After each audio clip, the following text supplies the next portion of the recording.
Hey everybody, welcome to the channel. Sorry about the clickbait. There's no motorcycle today, and I do realize that this is a motovlog, but I've got something that I want to talk about that's very important to me today. Not to shock anyone, and not to tell a dramatic story, and not to unpack everything that I'm carrying right now, but because this matters more than views, more than bikes, more than content. I'm a veteran and I've lived with PTSD for over a decade. And if you've lived with something like that long enough, you know this already. Mental health isn't a problem you solve once.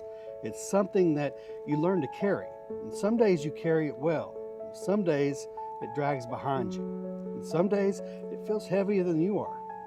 Now this video is for those days. There's a version of struggle that people don't see.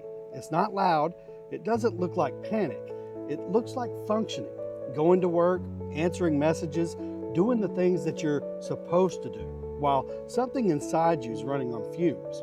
Now a lot of us were trained to endure, to compartmentalize, and to keep moving even when we're hollowed out. And the scary part isn't even the bad days. It's the days when you feel flat, disconnected. Like you're watching your own life from a few feet behind your eyes.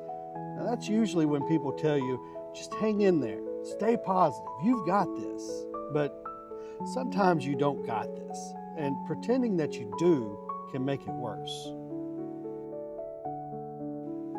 When your mind is under pressure long enough, it starts looking for certainty. Not happiness, not joy, just certainty. Something solid, something that feels like control. And that's dangerous territory, not because people are weak, but because pain is persuasive when it goes unanswered. Your thoughts can start sounding logical, calm, even convincing.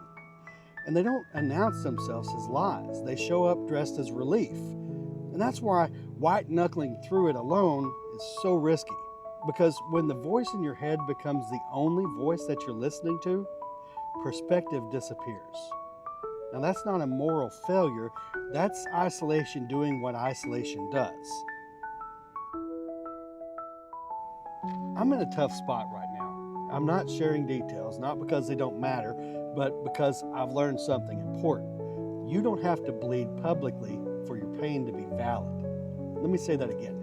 You don't have to bleed publicly for your pain to be valid. What matters is recognizing when the weight is more than you were meant to carry solo. Now, I've had moments in my life where I've waited too long, where I've convinced myself that I could just ride it out, where reaching out felt like admitting defeat. Now, looking back, that silence was never strength. It was just survival on delay. Reaching out isn't a single moment of courage. It's a skill. And like any other skill, it feels awkward at first. You don't have to know what to say. You don't have to justify how bad it is. You don't even have to be sure what you're feeling. You just have to interrupt the spiral. And that's where crisis resources come in. They exist for the moments when your inner world has narrowed too much, when everything feels urgent, permanent, and unbearable all at once.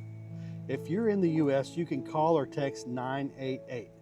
If you're a veteran, press 1 or text 838-255. These aren't last chance numbers, they're pause buttons.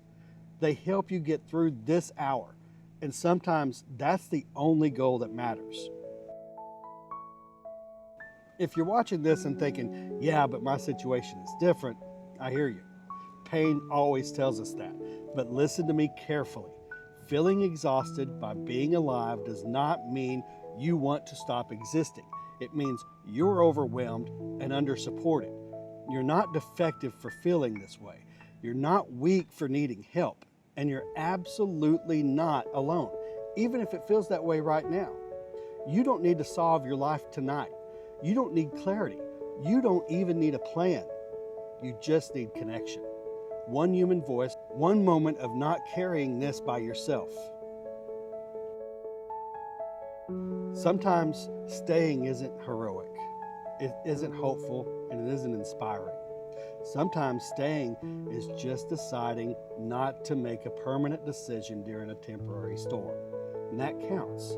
Breathing counts. Reaching out counts.